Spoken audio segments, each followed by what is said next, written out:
Hello everyone, this is Serious Trivia, and today we have a deck showcase. So deck showcase will be another weekly series similar to Theorycraft Thursdays, where we will showcase a brand new deck for the game Total War Elysium. And this week we are showcasing Raid Boss Dong. So Dong Zhuo is one of the playable generals in the game, and he is quite unique. And I've been having a ton of fun playing him, so I'm going to share my deck, which I have nicknamed the Raid Boss Dong.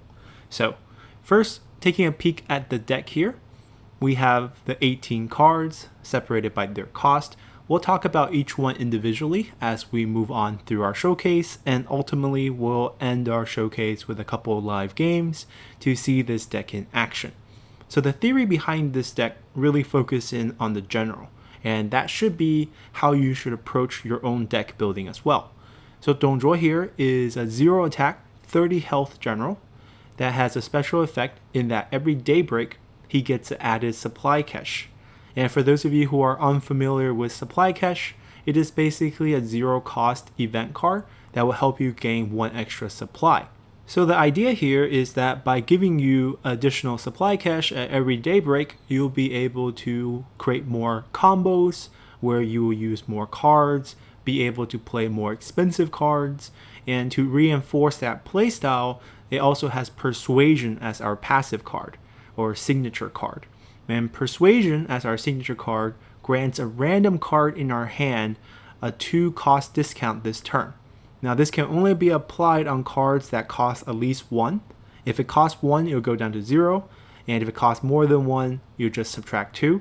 It does cost you 1 supply to play this card. So in theory, if you're running a bunch of 1 cost cards in your deck and you run Persuasion and it actually hit those 1 cost cards, you're actually getting no value out of Persuasion, but you are getting an extra card played, which will enable some extra combos you can do with Dong Zhuo. And on top of all this, Dong Zhuo is punished by having 0 attack, but he is rewarded by having the highest health in the game. 30 health is the highest health of any generals in the game, and because of this, we're going to design our deck around this high health Dong Zhuo and make him the true raid boss in any battle, despite the fact that he has 0 attack. So, how do we play our deck? Well, with any deck, you don't get the 18 cards right away. There is daybreak, so there's certain days, and on the first day, the cards you should be focused on are these. You should be focused on having Dong Zhuo be your tank. His whole job in the early period of any game is to tank up the enemy damage and give false hope, make the enemy feel like they're about to win, and then we'll crush them once we transform into our raid boss state. And for our Persuasion, what it does is it provides faster combos for cards and give us better tempo. So for example, we can play the 3 cards that follows it, which are all 3 cost cards, potentially at turn 2. We only have 2 supplies, because if we spend 1 supply on Persuasion, drops the cost by 2, all these cards will be 1 cost, and you can really speed up your tempo. And in the case of Vineyard, where you can get additional supply cache to your hand at end of your turn, you can even try to play this card on your first turn if you happen to go second, because the second player always get a free supply cache. So you could technically Persuasion supply cache into a Vineyard, which will give you additional supply caches every turn.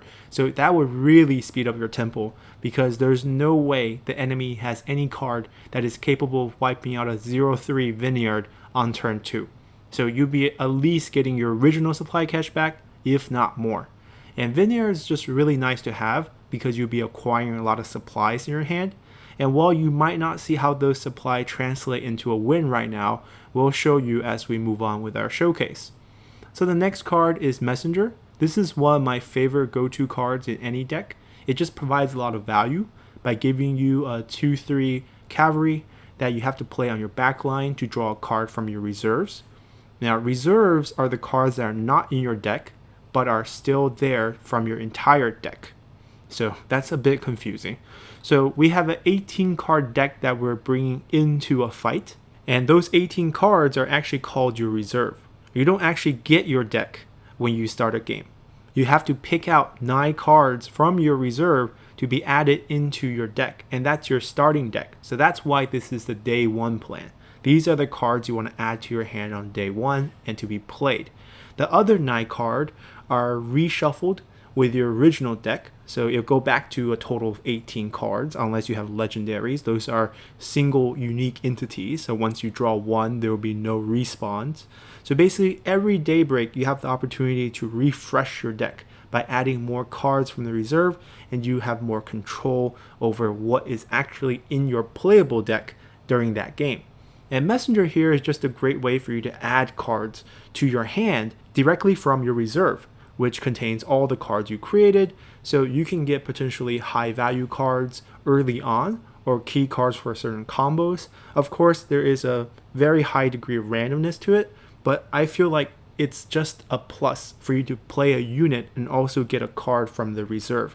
And this deck is really all about having more cards than your opponent, so Messenger reinforces that message, and we can send him to the front line after we played him on the back line to tank for Zhuo, which has a ton of health, but we don't want him to lose too many. And lastly, we have the Yellow Turban Rebels. So Yellow Turban Rebels is one of these combo cards that Zhuo is really featured on, because if you read the effect, Herald means an effect that is activated when you play him. So on the turn you play Yellow Turban Rebels, for each other card you have played before this on this turn, you can deploy a Short Sword. Short Sword is a 1-cost 2/2 creature that has no special abilities, so you're basically getting extra value if you have played multiple cards this turn. And the cards that you're really looking for here are cards like Persuasion, because you can easily on turn 2 play Persuasion, reduce the cost of Yellow Turban Rebels, and then you can play it, and you get basically 2 2/2 creatures on turn 2, which is pretty high value for just 2 supplies. Alternatively, if you're on the late game and you have a ton of supply catches from the Vineyard, you can play up to 5 additional cards to get the maximum value out of Yellow Turban, because each line on the board can only contain 6 cards. So you can only get Yellow Turban Rebels to spawn additional 5 Short Swords no matter where you play him. And if the line's ready occupied, you'll be able to spawn up to the maximum number of units allowed in the line, which is 6. It's basically another card to give you a few more bodies to help protect Zhuo early on, or go for extra trade. And the best thing about this card is it provides an AoE target for your opponent's event cards. So in day 1, we're not dreaming about winning the game. We're here to take damage, let your opponent develop his board, and let him throw away some of his key spells. And we want him to waste them on Vineyard, Messenger, and Yellow Turban Rebels. And these are the only 3 cards out of the 9 that you draw on day 1 that I recommend you to play. All other cards should stay in your hand and save them for key moments during the subsequent days. So what about the other cards that we should draw during day 1 that we shouldn't show our opponents, that we should just keep hidden in our hand? Well, these cards are the Scribe, Conceal, Blot Out the Sun, Drown in Flame, and Regime Change. So first thing first, Scribe plus Conceal is the core combo of this deck. These 2 cards should always be played together. Later on in the game, there is times when you want to play Conceal on your general to protect him by giving him Camouflage. Camouflage prevent that single entity to become attacked or targeted by single target spells. So you remove the possibility of getting your general killed essentially in the late game if you are in danger of being killed. But aside from that, in the early game, the Conceal and Scribe should always be played together to ensure that your Scribe can be activated for more than 1 turn. Now the question comes down to, what does a Scribe do? Well, a Scribe is a 5-cost 2/2 unit, and it has the effect of whenever you play an event card, you get to draw additional card. So Conceal is an event card. Supply Cache is an event card, and both of these event cards cost 0, and most of this deck are event cards. Look at the rest of these cards. Blot Out the Sun, event card. Drowned in Flame, event card. Regime Change, event card. And if you confuse which type of cards are which, unit cards, like the Scribe, have a little human figure under the 5 supplies, and all event cards has an exclamation mark under the supplies.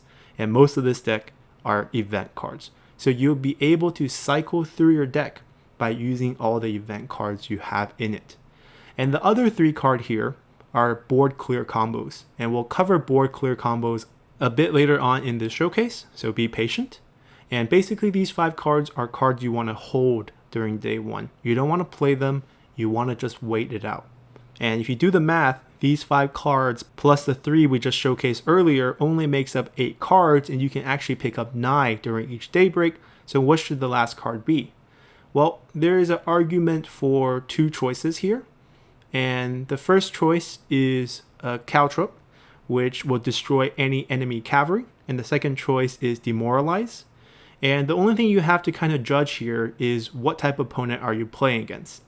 If you're playing against Lagertha, who features Warmongers quite often, which is a 3/5 cavalry unit for 3 costs, very strong. Or if you're playing against Salzhalt or Napoleon, who are both likely to have strong late game cavalry options, then you might want to run the Caltrop to kill those cavalry.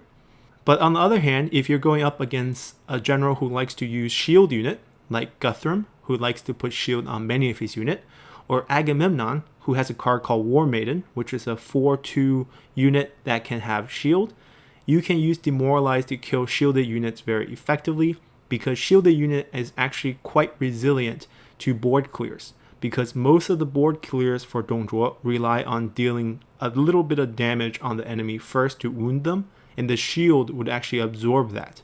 So War Maidens and all the shield unit from Guthrum would be countered by Demoralize. And for Sun Ren, who likes to buff her Sun Attendants, which are these 2 action cards, it's quite nice to have Demoralize just to knock their attack down to 0. So this is where the choice becomes slightly flexible. And you can definitely use these 2 cards during the first day, depending on if the opponent plays the key threat. But think about it this way. This deck preaches and teaches a lot about patience. You don't need to kill everything right away. You want to get maximum value out of your card. And one of the biggest mistakes a lot of players make in this game or any card game is overplaying their hand when they don't need to, wasting their key card, because drawing a card has a value in itself. And in the late game, as the game progresses and draw options become limited, Dongzhuo's deck really shines by being able to constantly draw cards. So that's kind of the day 1 phase. So let's talk about day 2. What should you do during day 2? Well, at this time, Dongzhuo would have taken on quite a bit of damage. Maybe not that much, depends on how aggressive the opponent deck is. But here are the cards you kind of need to adjust to during your day 2 daybreak to draw into your deck. First, you need Aide-de-Camp, which would heal both generals during any given daybreak. This is what transforms you into the raid boss, because just when the opponent think they have you cornered and knock down 23 of your 30 health to get you right above that last gaps mark at 6, you play this card and potentially False Dawn to activate it at any time you want to fully heal your general and theirs. But as you notice, we haven't been very aggressive with our play during day 1. So the enemy general is very likely to be full health. So the delta of the heal will benefit us much more than the opponent. So this is a great card for Dongzhuo since he does have the highest health in the game. And it's pretty much a must-have for a deck like this. And False Dawn just guarantees that we can trigger this effect at all times, and we don't just have to wait for a certain turn to play Aide-de-Camp. And on top of that, we can keep a Saboteur.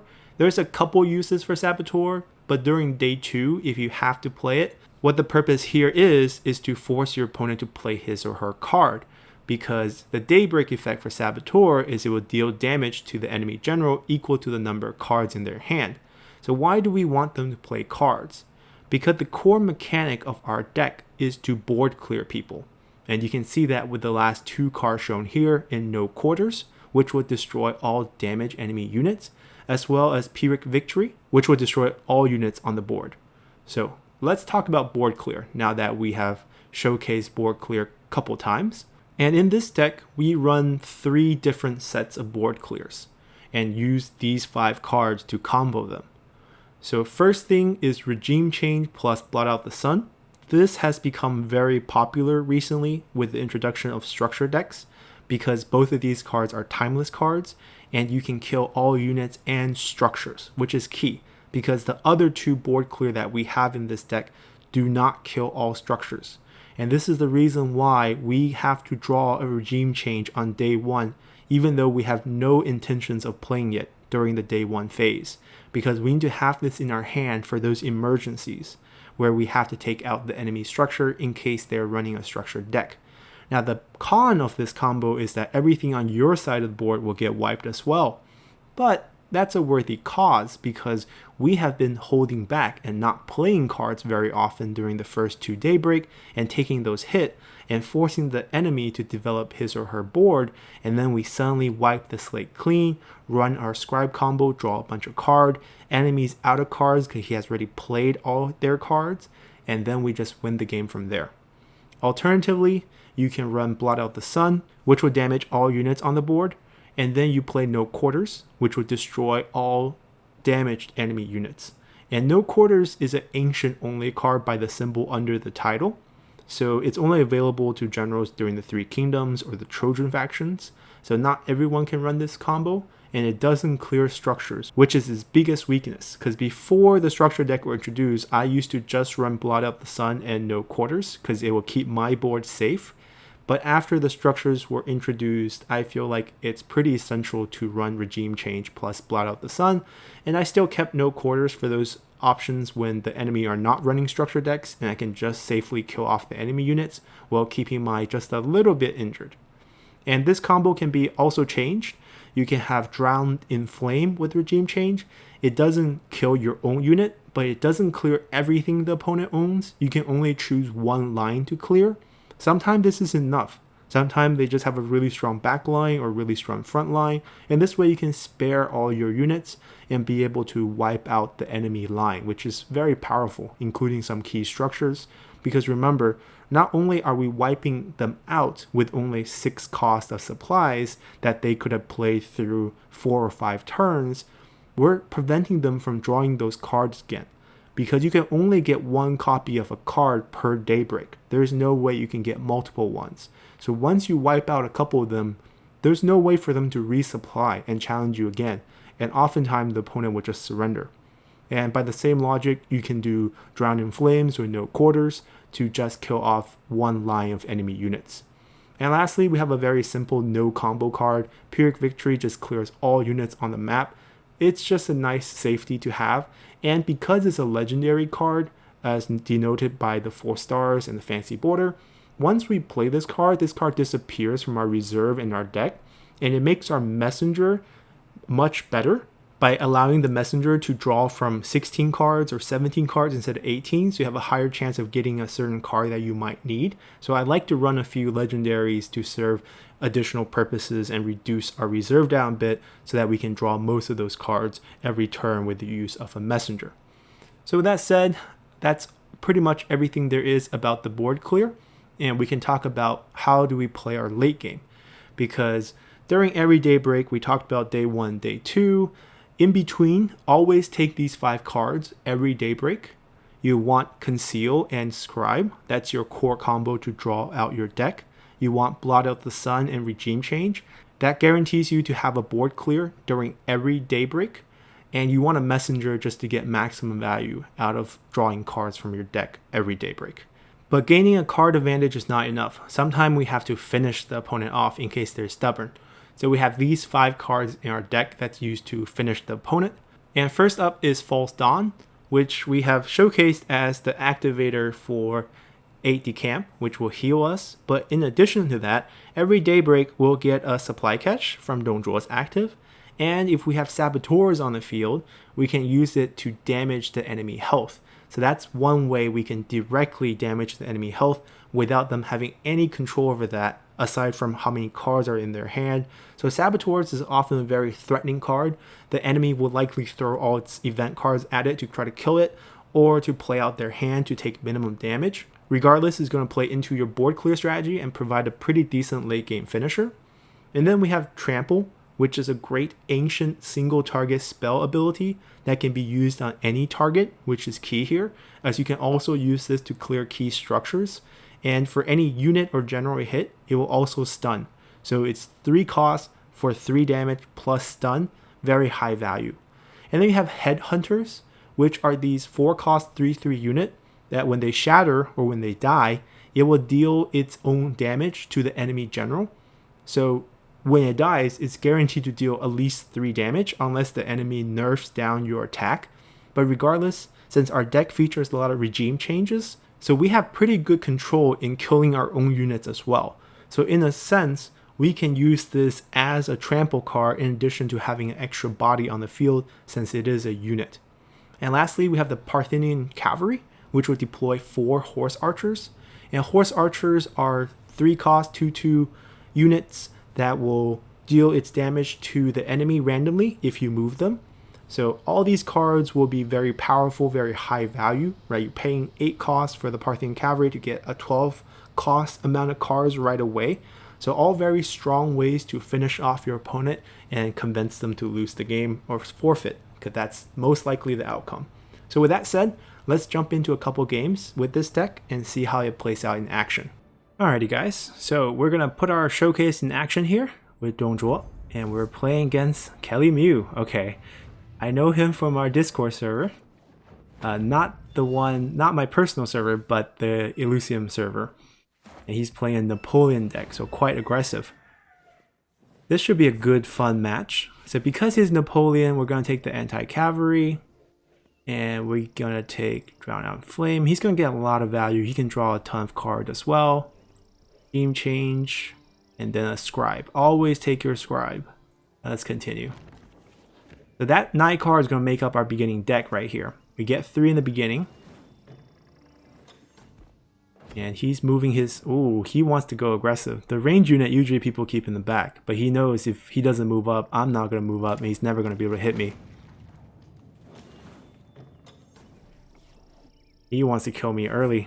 Very smart. There's nothing to play. Even if we get this reduced, I'm not using the supply on this. It's not worth it. In this case, I might as well move up. Encourage him to move back. But he should know this deck pretty well. He's seen this deck before. So cavalry unit, it's only a 1 cost unit, so using a 3 cost on it, very wasteful. We're gonna let it hit us around a couple times.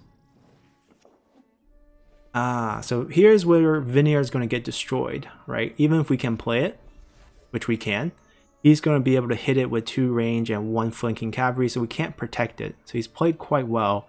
So we can't get much value out of this. I might as well save some health. Right? Let him hit it. Let him kill it. It's totally fine. We'll get 1 supply cache and that's worth it in my book. So let's continue. It will save us 3 damage and give us 1 supplies. I wonder, since he knows what's up, would he still develop his board? He's still falling for it. He's convinced he can kill me really quick. So he's not even gonna worry about the risk of me wiping his board out. Which I feel like is a big mistake.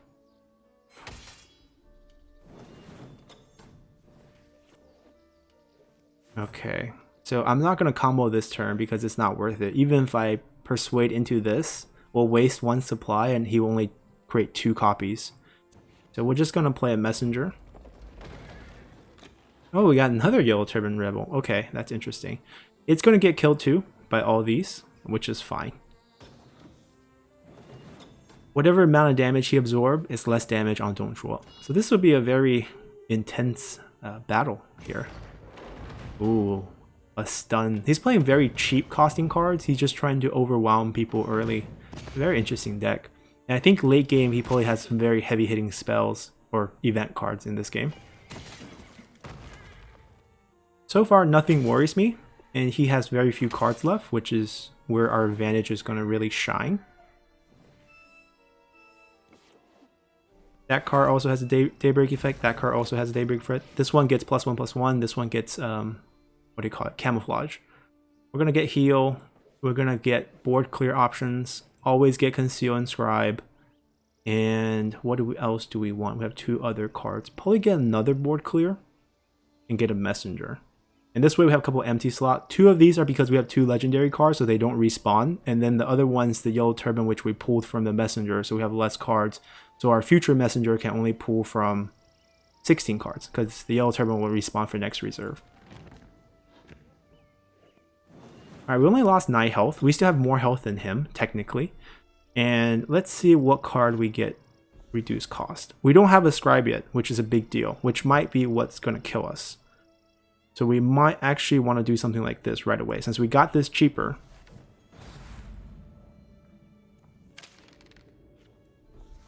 This wipes his board. He has only 2 cards. This card is deal 3 damage and gives him 2 round shots, which are 1 damage. You can see the glow because it's a plan card.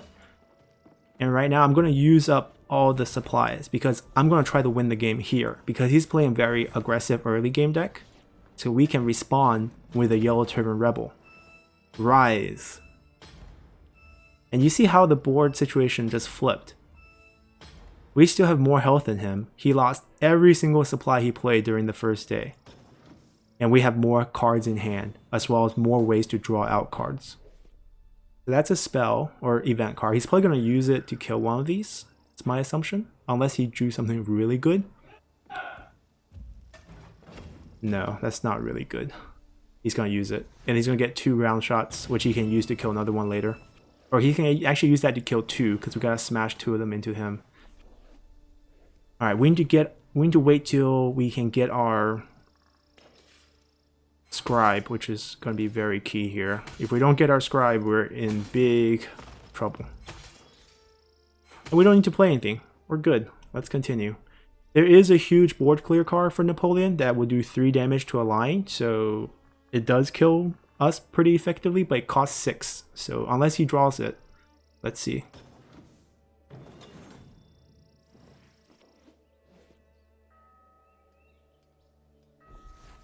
Nope. He's just getting a playing card. It's going to be the same thing. It's going to be 3 damage, gives him 2 round shots. He's going to use the round shots to kill 2 of our guys.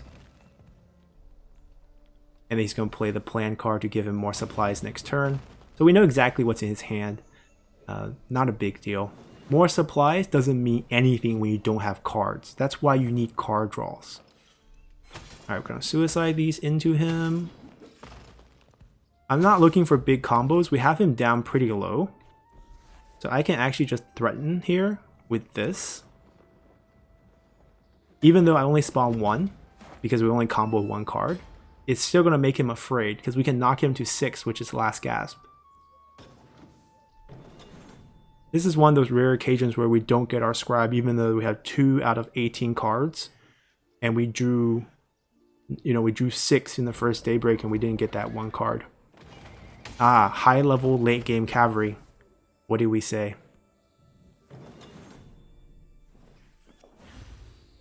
So we don't need to waste this. We have an anti-cavalry card. Let's bring him down to 7. Alright. We end. We go to another daybreak without Scribe. But that's totally fine. We get more supplies back. We still have 2 board clears in our hand. Get more Scribe, and now we can think about late game options of how to kill him, because he's so low in health. So all these damage options, Conceal is always taken, because you can save yourself as well. And we might as well get a Messenger, because we can draw potentially more damage card. And might as well grab another Regime Change. I feel that's pretty safe. We don't need Saboteur because he doesn't have a hand.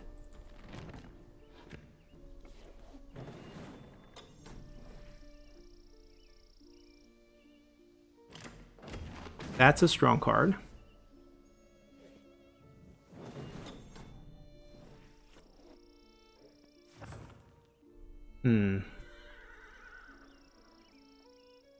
I feel like we should just board clear, because that 1 damage will push him to 6, which is last gasp, and we still have 1 board clear left in our hand. We still don't have Scribe yet, so that's sad. But I think that's the way to go. This guy can't get through him no matter what we do. We could technically regime change into Drown in Flame, which will kill him, but then that means we smash him into him. He can only drop to 6, so it's wasted anyways. I feel like this is the play. Knock him to 6. He draws 2 cards here. That's what I'm slightly worried about, but I think overall we're fine because we still have 1 full board clear left.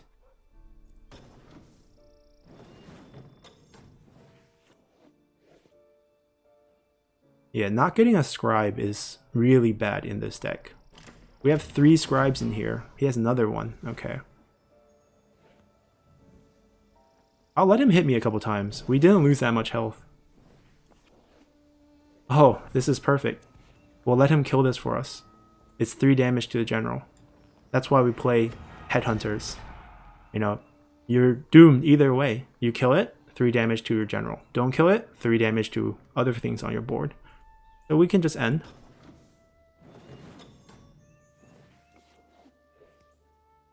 I don't like how he has more cards than me though. That's not supposed to happen in this deck.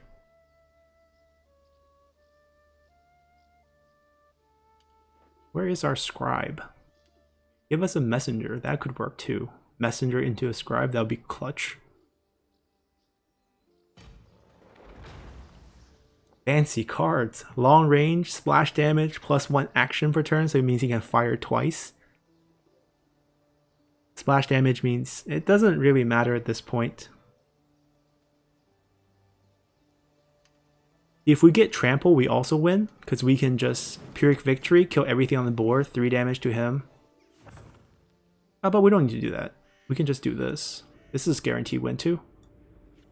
Play this. Kill this line. We're 3-1. We hit him for 3. When we die, we hit him for another 3. Game over. There we go. That's how this deck is played. So we didn't get to play the Scribe combo at all, so we'll try it again. Alright, game 2. We got Lagertha. Another very early game aggressive deck. And this is Google account. Basically means they're on Android, they're on mobile. So we don't actually get to see their username, which is totally fine. I prefer it this way actually. And we do the same thing. Definitely bring the Anti-Cavalry for Lagertha. She has Warmonger, very strong card. And we're going to bring a Scribe, and hopefully we draw the Scribe. What do we and also grab a regime change. There we go. There we go. Now we have the Scribe. We're pretty much guaranteed to do well. Very aggressive deck. She's going to try to empty her hand. Trying to build up her attack. That's what she does. Alright, so maybe we can we can out-tempo her. Look at this. That's our turn 1 play.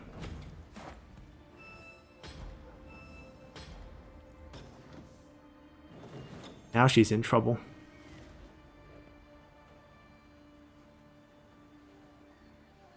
Confused face. I'm supposed to be the aggressive deck.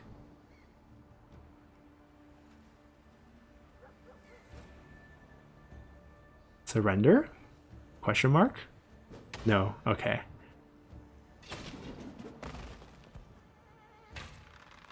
Okay. Range unit. I mean, she's going to be able to handle this. She just will lose a lot of health.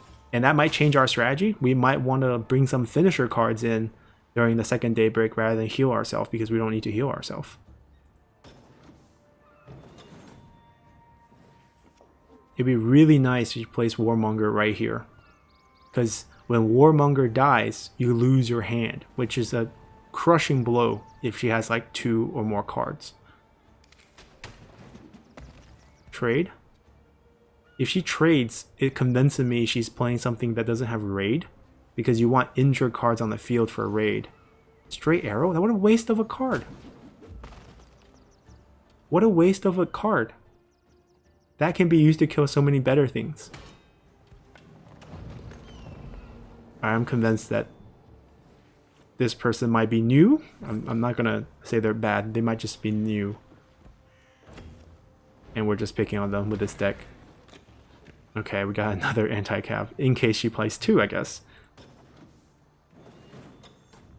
So we don't have Vineyard this time. We didn't draw it, so we don't have extra supplies, but at least we have Conceal, which is the core here. And we always get at least 1 supply when we get Daybreak.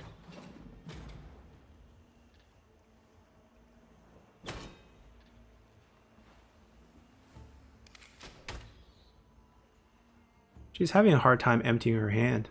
I wonder what that card is.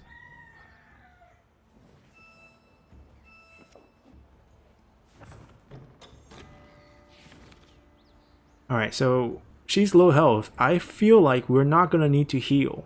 So I'm not going to bring aid. I feel like we can just win this. I'm going to take a very aggressive approach here. Maybe even another yellow turban. And then we're still going to bring board clear. That's the rule. Bring backup in case things go badly.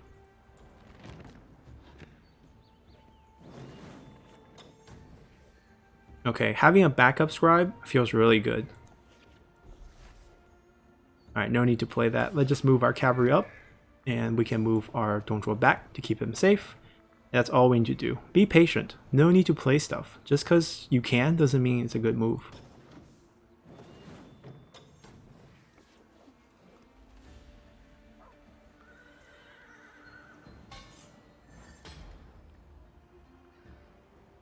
She didn't want to play this before the daybreak in case this goes back into her hand. That makes sense. Kill it with your general. You can't shoot it. It's a cavalry on the front line. Archers can't kill cavalries. Alright, 2 less health.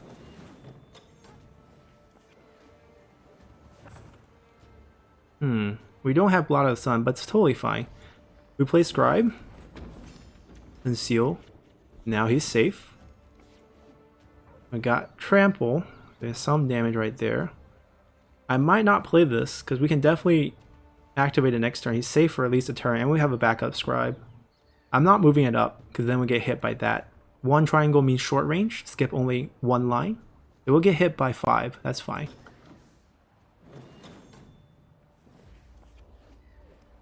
Maybe 6 if she can empty her hand, but I doubt that. Ooh, late game strong cavalry. What do we know? He's in for a surprise.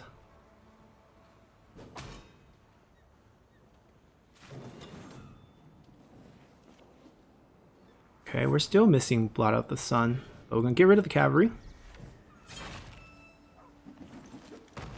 Ooh, yellow turban. Okay, we can combo.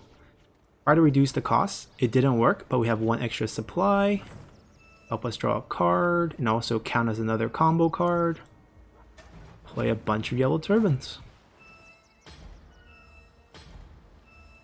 I'm gonna set my general up, because we can tank. Try to keep him a little bit safer.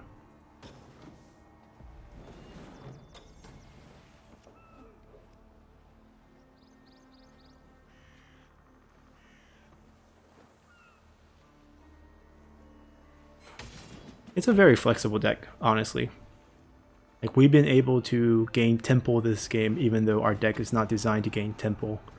And in case, you know, we don't have tempo, we can heal back up to full, which is really why it's called the raid boss deck. And then late game, when they have 1 or fewer cards, we're always with a full hand, with much more options available to us.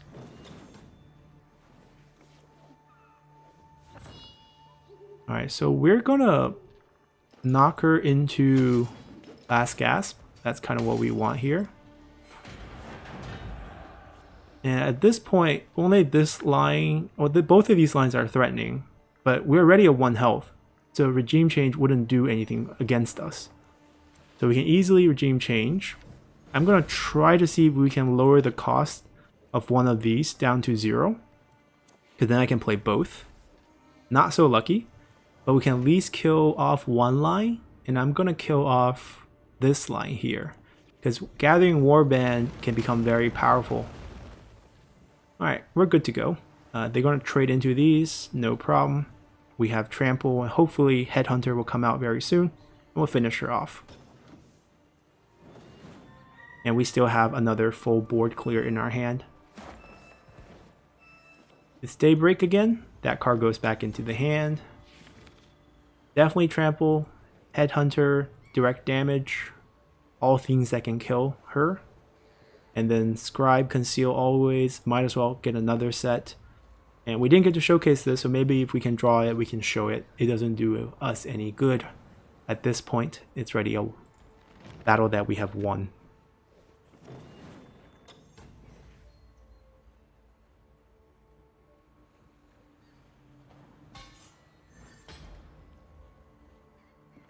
Time to hide the general, I guess.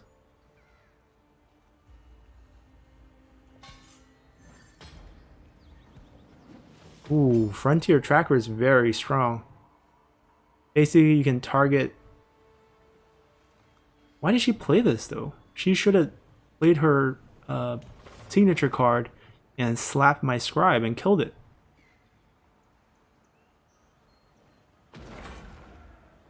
That's the wrong play, my friend.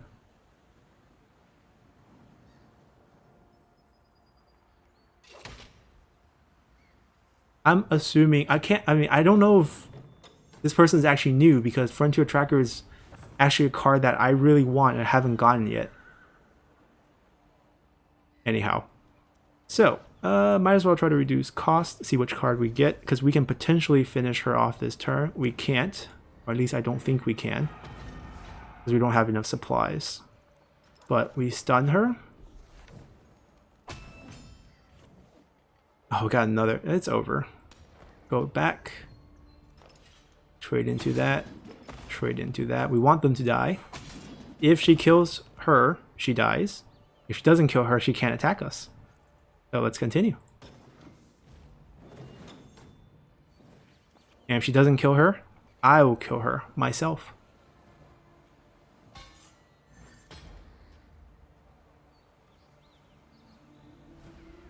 Suicide. Okay.